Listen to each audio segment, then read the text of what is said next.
Welcome back to another episode of Harmonious at Lunch, the show that fuels your business success. I'm Brandon Gano, your host and guide through the world of harmonious business growth.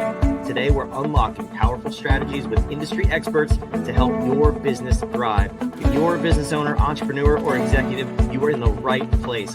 Join me and our incredible guests today on the journey to clarity, growth, and success. It is time to revolutionize your approach to business. Let's dive in with another episode of Harmonious at Lunch.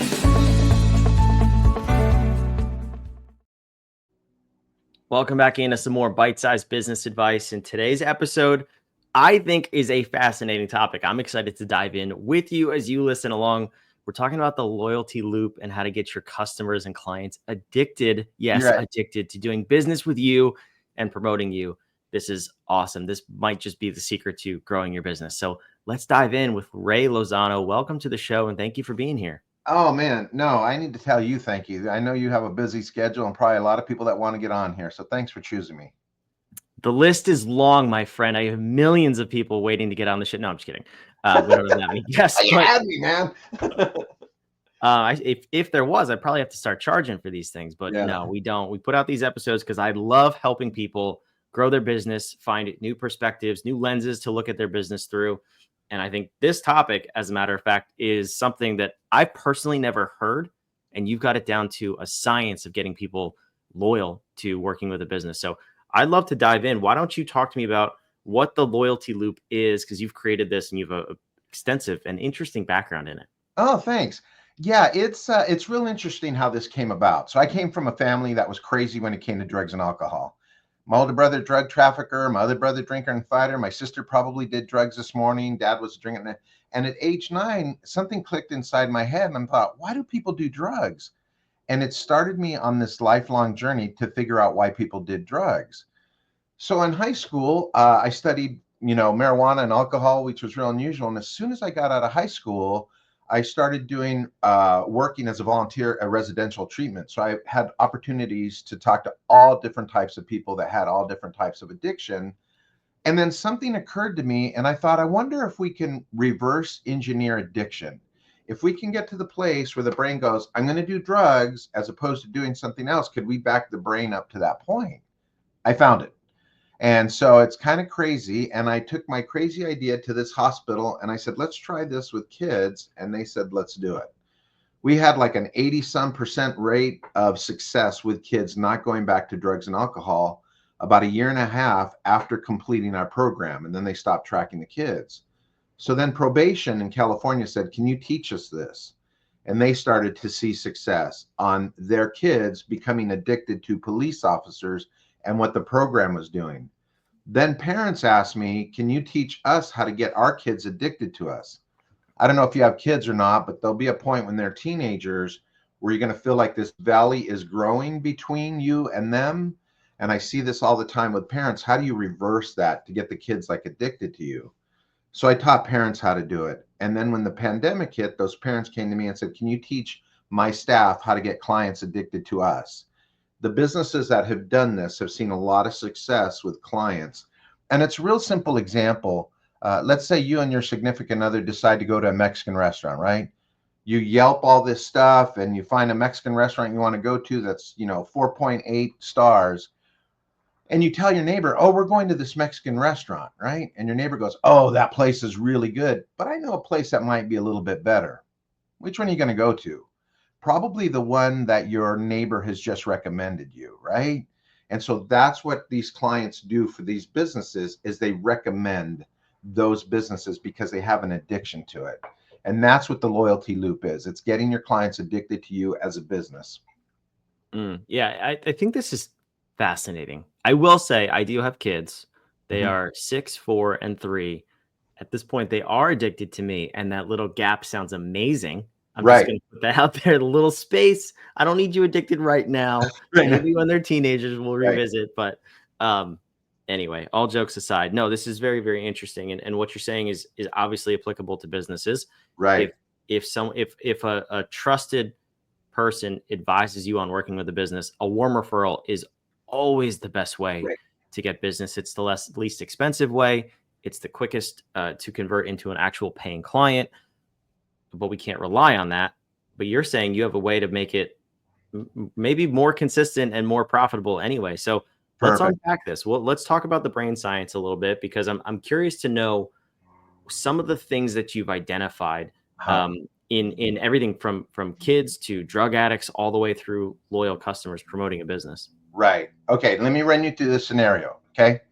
And the more you can place yourself in this scenario, the more you'll get out of it, because your brain can't tell the difference between fantasy and reality. Okay. Mm. Here's the situation that you're in. You are running about 15 minutes late. You are in a Tokyo train station, and you have to catch this train that's going to get you to the next place on time, right? And get you your flight home. So as you enter into this train station, there's people all over the place. Nobody looks familiar. All of the sights and sounds and smells are just completely different to you. You're anxious because you're running 15 minutes late. You reach into your pocket and you pull out your phone because you don't know where to go. And when you look at your phone, you realize you cannot connect to the internet. Tell me right there, Brandon, how are you feeling? Panicked. Right. Keep going. Give me some more emotions. Well, fear comes up, confusion. Those are probably the main ones. Yeah, maybe some anxiety, Yeah. right? Nervousness. Mm-hmm. All of these scenarios are running through your head, correct? Yep. You feel your heart beating really fast, your mouth's getting dry, you're feeling anxious, you don't know what to do, and then something inside you just bubbles up. In the middle of this huge crowd, you start screaming, "Does anybody speak English? Does anybody speak English? Does anybody speak English?" And as you're screaming that in a panic, somebody turns around, walks towards you with a Japanese accent, but they tell you, "Oh, I'm fluent in English. How can I help you?" How are you feeling now? I feel much more relieved. Right. Do you feel hope? Yeah. You feel like you're going to be okay? Mm-hmm. Right. Let me ask you this. What has this person actually done for you? Absolutely nothing. Nothing. But they identified one thing, right? I speak your language. That's it. That is all that they have done, is they have identified that they speak your language. Your client, when they come into your business, they're like that person in that Tokyo subway, right? In that Japanese subway. They don't know what's going on, and their brain is thinking something different than what you're thinking. If you can go up to your client and make that connection right away that, hey, I speak your language, what's going to happen is you're going to make a connection. Now, let me ask you this. That individual that walked up to you and said, I speak English, are you going to listen to their instructions? Oh yeah, of course. Yeah, without a doubt. If they say, hey, it's super busy in here, take my hand and I'm going to walk you to your train, are you going to hand them your hand? Yes, definitely. Exactly, right? And when they get you to the train and you're on time and you're waving goodbye because your train is leaving, are you going to tell that story? Oh yeah. Yeah. When you get home and somebody says, hey, what was your trip to Japan like? You know you're going to talk about that guy, right? Or that person, right? That's what you're looking for. And there's a formula in that. There's a formula to be able to get people connected to you just like that individual. And all you need to do is you need to understand the language that your client speaks. I've been reading all these studies. After 2.5 years of being in your business, you have forgotten what it's like to be your client. Mm. After 2.5 years, doctors forget what it's like to be a patient. Those doctors who act more like doctors than a connection to their patient get sued more. Malcolm Gladwell talks about this in his book, The Tipping Point. Teachers who forget what it's like to be a student just become this information dispensary and they lose the connection.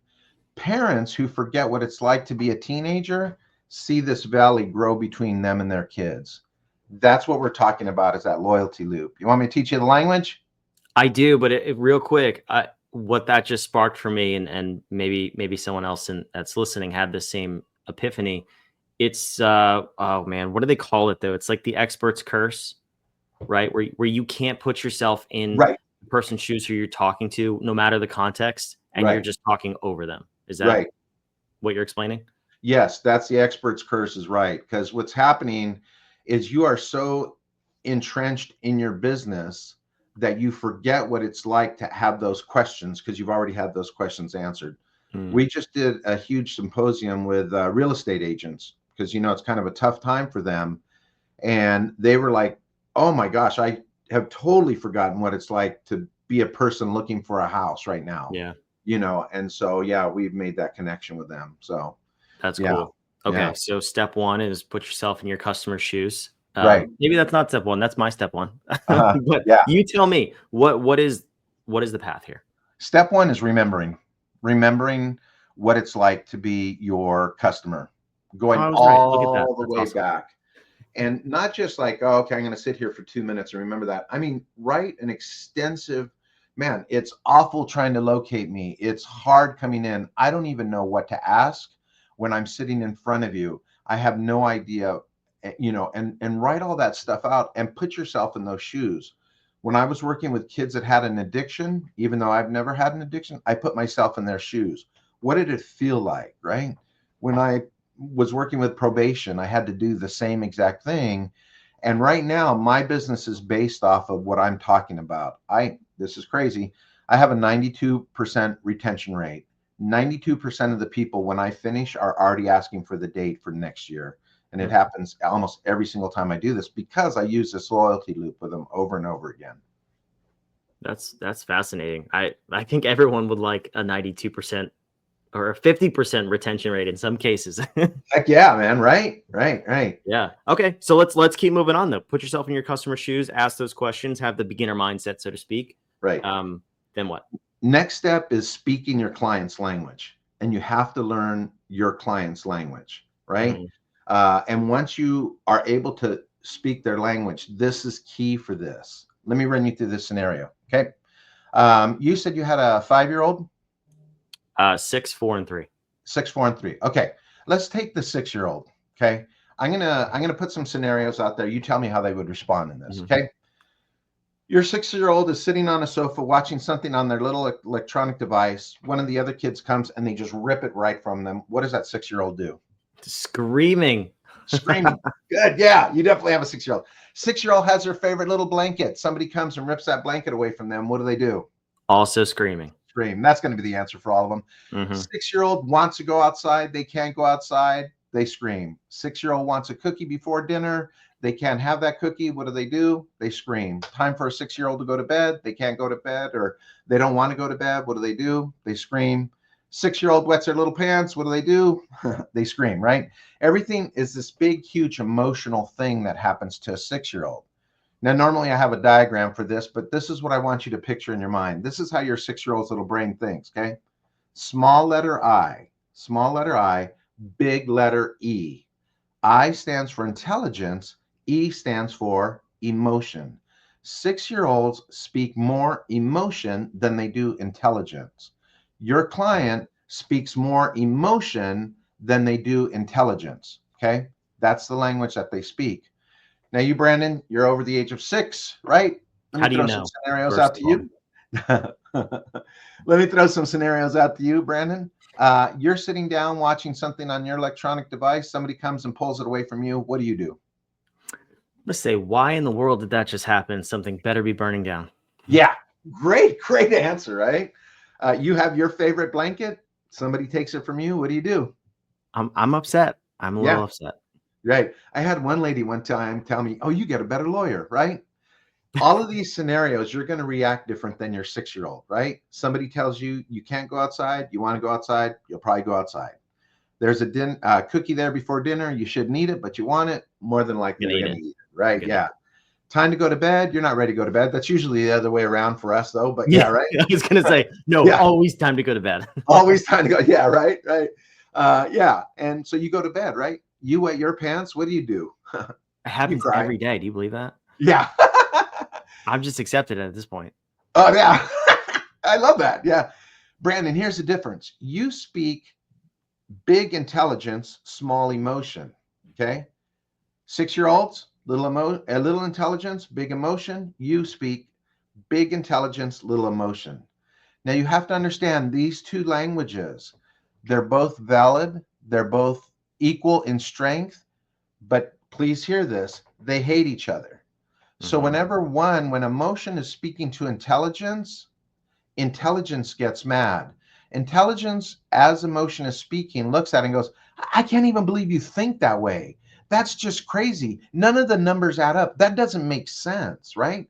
But when intelligence speaks to emotion, Emotion looks at it and goes, where's your heart? How can you believe that? Man, that is so wrong. There's no empathy in that, right? Because they're two different languages.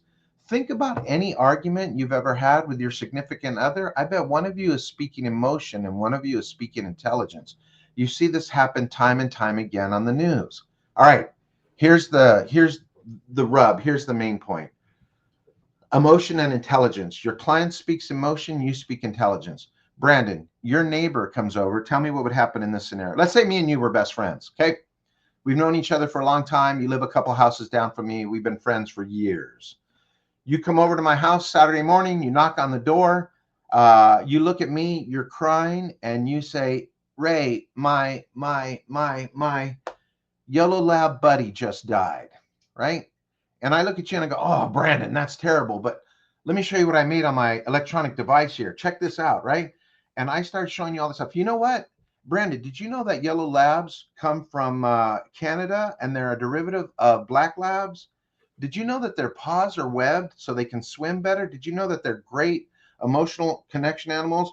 Do you know that most yellow labs get hip cancer, but yours never did?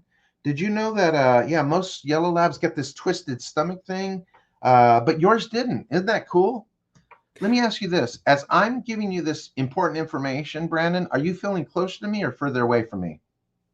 Ironically, Ray, I have a lab. I did know all of that information, but I hate you more because I didn't Yes, need to know it right then. right. Exactly. That's what we do to our clients without realizing that we're doing that to our clients. Our client is coming to us in an emotional state, and we are thinking that if I dump all this great information, they're going to get it, because you're talking to me in an emotional language and I'm talking to you in what? An intellectual language, right? All right, Brandon, here comes the test, right? Let's see if you remember this. Get ready. Let's see. You knock on the door. You're crying. I open the door. You look at me and you say, my yellow lab buddy just died. Brandon, what do you need from me right there? Just a hug, Ray. I just Got want a it. hug. Nailed it, sir. You got it, right? You need me just to throw my arms around you and cry with you, correct? That's it. Mm-hmm. Nothing else. And after I stand there and I cry with you for a few minutes, I bring you into the house. I sit you down at the kitchen table where you've sat 100 times before, get you a little piece of cake, maybe a cup of coffee, and I look at you and I just listen to you. That's it. Just listen to you. And then somewhere along the line, after you've told me these things, I'll look at my iPad and go, "Gosh, you know what, Brandon? This is super cool. Man, I'm reading here that most labs get hip cancer, but Buddy never did, right? Man, that's pretty awesome. And you know what? Most labs get this twisted stomach thing because they eat so fast, but Buddy never did, right? Huh. Am I giving you the same exact information as I did before, Brandon? Or Yeah, what but am I you got doing? that big E first. Big E first, right? And as soon as I give you the big E first, it's like the beginning of our conversation in that Tokyo subway, right? Mm-hmm. I've made the emotional connection with you first, right? And then I'm able to guide you where I need you to go. And that's what we have to do with our clients. We need to make that emotional connection first. Hey, I understand what you're going through. Man, I know sitting across the table from me is probably pretty scary. What can I do to help you with that fear right now? Tell me all of your concerns. And this is it. And this is what I tell parents. This is what I told probation. This is what we did with our kids. Whoever asks the question guides the conversation. I can take you, Brandon, anywhere in this conversation. And you know this as somebody who does podcasts all the time. You can take somebody wherever they need to go or wherever you want them to go just by asking questions. Yeah. That's the part that parents forget when it comes to working with their kids or being with their kids. They get to the place where all it becomes is instructions. Clean your room, do the dishes, do your homework, be home on time, blah, blah, blah, blah, blah, blah, blah, blah, blah. And they miss having that connection with kids. And so that is what the loyalty loop is. This is in a nutshell. This is normally like a 3-hour training I do for businesses. But this is what I want people to know is you need to make that emotional connection first with your clients. And once you do that, it sounds weird, you own them. You do.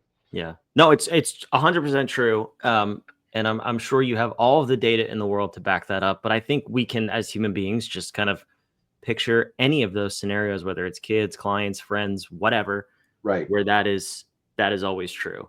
Right. I'm curious, before I let you go, because this has been fascinating, and if you're listening to this or watching, please take this away and think about it, and think about where you're missing the boat here, because there's a lot to unpack, especially for your business. But also, this show is about building the whole entrepreneur. Take this into your marriage, into your Mhm. parenting, and see where you're focused on that little I over the big E. Mhm. Um, Really super cool takeaway, Ray. I appreciate that. But in practicality for our business, let's say we have a business that's mostly online. Mhm. Well, every business is mostly online. People are interacting with our public facing website or Google listing before a human being. How Mhm. can we proactively demonstrate that we are the big E, we emotionally get them before they get to the rest of the website? Great question. It's called The Hero's Journey. Okay. Now, I don't know how many movies you watch, but there's a great movie out there called Shawshank Redemption, Mm-hmm. right? And I'm sure you've seen that, Yep. right? Andy Dufresne would have not made it through that prison life without Red, correct? Mm-hmm. I don't know if you're into the Lord of the Rings, but Unfortunately, I've seen The Hobbit, but I haven't seen the Lord of the Rings. okay. Frodo never would have made it to throw that ring into that river of lava without Sam, right? And so the thing is, the problem is most people on their website have it that I'm the hero. I'm the answer that you're looking for. And if we make our websites like that, we miss it. So what I want to do is on my website, when people look at my website, it's written with the hero's journey. I don't want to be the hero. I want to be the Red. I want to be the Sam. I want you to be the hero. And I want to encourage you in that. I have 9 steps on how to do that. But if we're looking to be the hero, man, I'm the person that did this, then we miss it. And our client wants to be the hero, and that's what we need to do and set up on our websites. So that's the result of everything you said, right? Is putting yourself in their shoes. What is the emotion they're feeling? What questions, what language are they speaking? What questions are they asking? And Right. demonstrating that you are that companion and you Right. emotionally get them and where they're at, Exactly. then you can do that. Otherwise, there's no chance you can connect with them. You could connect with them, but they won't be your lasting client. They'll Yeah. come and do what they need to do, use your business or whatever, and then they move on. But you Yeah. want clients that are going to do what they need to do, pay whatever fee it's going to be, and then at the end they're going to walk away with going, "Man, that was super helpful. Let me recommend you to other people." Which, and I know we didn't get into this, but I'm going to go out on a limb and say this conversation, this thought process needs to happen at every step of the customer journey, Yeah. because you could get them in, but then think about that traditional handoff from sales to customer service. If Right. there's a disconnect there, you're restarting that conversation and Yes. people will not talk about you. So this is an ongoing conversation, is it not, Ray? It's an ongoing conversation, and you need to make that connection with how to pass it off. With my staff, we all work off of this. So I work off of this. My lead trainer works off of this. My director of operations works off of this. My executive secretary. We all have the same focus on us not being the hero, making our client the hero, speaking an emotional language. So when we get a request in, we don't immediately just send back a prize. We send back a whole, just some questions like, "Man, thanks for finding us. What are you hoping to get out of this? What do you want to see happen as a result of you spending this amount of money with us?" All that. And then once we've made that emotional connection and figured it out, then we can answer those questions, just like me giving you information about yellow labs after I made that emotional connection with you. Yeah, beautiful. Right. I love this. This is an episode that people should definitely listen to more than once. There's a lot of gold to unpack here. So I appreciate you coming. Where can the listeners go to learn more about you, about this system, the loyalty loop, and everything you have to offer? Right now, if they just go to Ray, Ray Lozano, Lozano.com, and they go to the contact page, we're in the process of finalizing our new loyalty loop website where we're talking about a hero's journey. We're going to lay all of this out. And we give out a lot of stuff for free on there. Like sometimes we have our PowerPoint on there that they can have. So yeah, we're here to make you, the hero. I love it. Ray, thanks for stopping by. No problem, man. I love this. So thanks so much, Brandon. I appreciate what you're doing. Thank you. Wherever you're watching, listening, raylozano.com is down in the show notes below. Go check that out. Learn more, implement this stuff in your business. 92% retention. What could you do with that in your business? I'm quite sure that would be an improvement, and that would go a very long way. Hope you enjoyed this. We'll see you on tomorrow's episode of Harmonious at Lunch. Thanks for listening to another episode of the Harmonious at Lunch podcast. Make sure you subscribe on whatever platform you're on, and we want to invite you to join us in the Small Business Success Facebook group, our private group where guests and listeners come together to grow your business. We want impact-driven entrepreneurs who are ready to go to the next level in this group so we can all share ideas, collaborate, and grow our businesses together. Go to whatif.com/group, and we want to invite you to join today. See you on the next episode of Harmonious at Lunch.